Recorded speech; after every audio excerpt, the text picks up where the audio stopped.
ወላጅን አለመታዘዝ الذنب الذي يعجل الله عقوبته አላህ ቅጣቱን ከመጪው ዓለም በፊት ዱንያ ላይ የሚያፋጥንበት ወንጀል ነው والله በአላህ ይሁንብኝ سترى الحصاد في الدنيا ውጤቱን በዱንያ ላይ ታያለህ قبل الآخرة ከመጪው ዓለም በፊት وانظر ተመልከት لسعادتك مربوطة ደስታ بسعادتك ከእናትህ ደስታ ጋር እንደተሳሰረ وانظر لتعاستك مربوطة ተመልከት መከራህም እናትህን ከማሳዘንህ ጋር እንደተሳሰረ وبحزن أمك في البيت በቤት ውስጥ ባለችው እናትህ ሐዘን ምክንያት وأقول እኔ እላለሁኝ والله በአላህ ይሁንብኝ لا يعرف قيمة የእናት ዋጋን አያውቁትም إلا من فقد ያጧት ቢሆን እንጂ والله لو بلغ الرجل በአላህ 70 ይሁንብኝ عاما ሰውየው 70 ዓመት ቢደርስ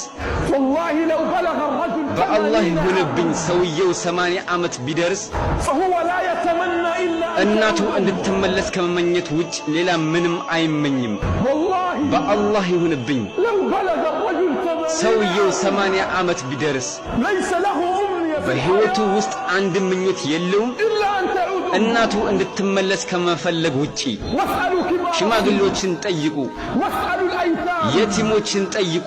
واسألوا من فقد እናቱን ያጣ ሰው ጠይቁ الرجل ሰውየው يظل شابا ወጣትና قويا ጠንካራ ሆኖ ይኖራል لكن إذا ماتت ነገር ግን እናቱ ከሞተች كبر በድንገት ያረጃል وشاب رأسه ራሱን ይሸብታል የራሱን ጸጉር በድንገት ይሸብታል قد ترى رجل የሆነ ሰው ልታይ ትችላለህ في مختبر العمر በመካከለኛ እድሜ ላይ ያለን لكنه كبر ነገር ግን በፍጥነት አርጅቷል كبر لماذا ለምን አረጀ كبر بموت أمه በእናቱ ሞት አረጀ والله تظلم البيوت በአላህ ይሁንብኝ በእኛ ላይ ቤቶች ይጨልማሉ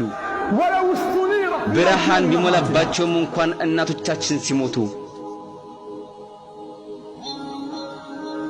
وتقل البركة في በቤቶቻችን ውስጥ በረከትም ይቀንሳል ولو كانت الأرض ሲሳይ እየጎረፈ ቢሆንም እንኳን والله بموت أمها በአላህ ይሁንብኝ እናቶቻችን ሲሞቱ تضيق علينا البيوت ቤቶች በእኛ ላይ ይጠባሉ ولو اتسعت علينا ለኛ ሰፋፊ ቢሆንም እንኳን ماتت ሞተች التي كنا نكرمك እሷም من ብለን أجلها. ስናከብርህ የነበረችው عندما تموت الأم ينادي እናት منادي ስትሞት ከሰማይ ተጣሪ ይጣራል ماتت التي كنا نكرمك እሷም ብለን ስናከብርህ የነበረችው ሞተች يا أحباب አንተ ወዳጄ أي أنا وأنت نكرم من السماء እኔና አንተ ከሰማይ የምንከበረው في الدنيا ببركة ዱንያ ላይ በእናቶቻችን በረከት ነው والله ليس بشهادة በአላህ ይሁንብኝ በእኛ ብልህነት አይደለም والله ليس بشهادة በአላህ ይሁንብኝ በተመረቅንባቸው ዲግሪዎች አይደለም والله ليس በአላህ بأموالنا ይሁንብኝ በገንዘባችን አይደለም والله لا نكرم في الحياة በአላህ ይሁንብኝ በህይወት የምንከበረው إلا ببركة وجود በእናቶቻችን መኖር በረከት ብቻ ነው